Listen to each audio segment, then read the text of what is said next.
HarlequinAudio is proud to bring you Reunion at Cardwell Ranch and The Masked Man by B.J. Daniels, a Harlequin intrigue novel anthology, performed by Saskia Maarleveld.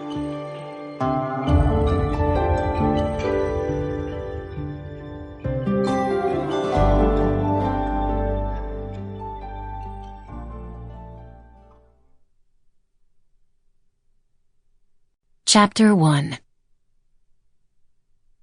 The moment she'd stepped into the dark house, she could feel the emptiness around her like a void. The owners wouldn't be coming to Montana for Christmas this year. The couple was getting a divorce. The man's third marriage, the woman's first. She'd gotten her information from a good source, but she'd learned, though, that you can never be certain of anything, especially the rumors that ran more wildly than the river ran through the Gallatin Canyon past Big Sky. Standing stone in the dark, listening, she waited for a few moments before she snapped on her tiny penlight. There were no other homes close to this one. The owners of these expensive, spacious second homes wanted to feel as if they had the mountainside to themselves. Because of that, there was little to no chance that anyone would notice if she turned on lights. But she didn't like playing against the odds when it came to the chance of being discovered.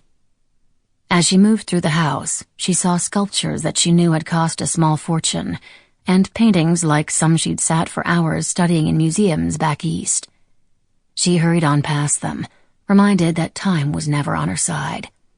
In and out as quickly as possible was her personal motto.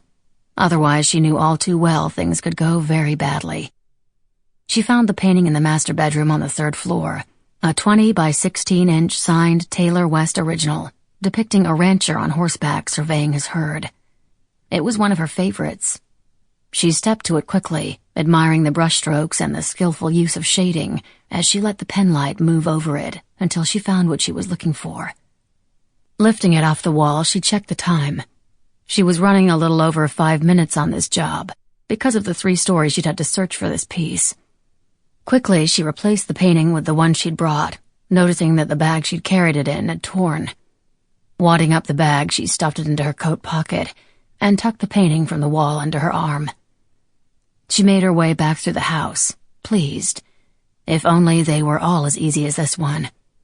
She'd barely contemplated the thought when a set of headlights washed over the room. Laramie Cardwell mentally kicked himself for driving up this snow-packed, narrow mountain road in the dark.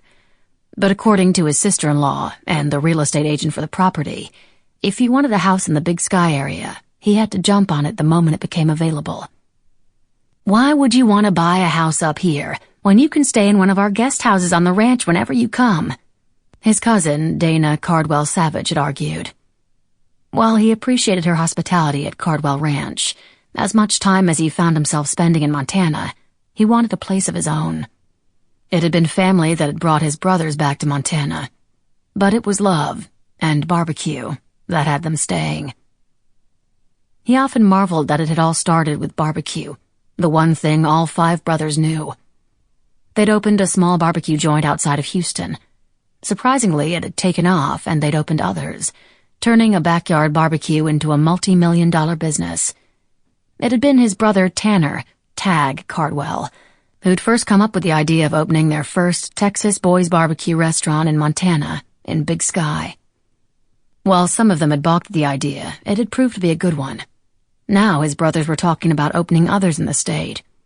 His 4 brothers had all returned to their Montana roots, but Laramie was a Texas boy who told himself he had no desire to live in this wild country, at least not full-time. With his entire family here now, he wanted his own place, and he could darn sure afford a second home, though he suspected the one he was on his way to check out would be too large for what he needed. But there was one way to find out. He figured he'd get a look at the house from the outside. If it wasn't what he wanted, then he wouldn't waste his sister-in-law Mackenzie's time looking at the interior. As he topped a small rise in the road, a moonlit lone mountain, the peak that dominated Big Sky, appeared from behind a cloud, making him catch his breath. He'd seen the view numerous times on his other visits to the... Sample complete. Ready to continue?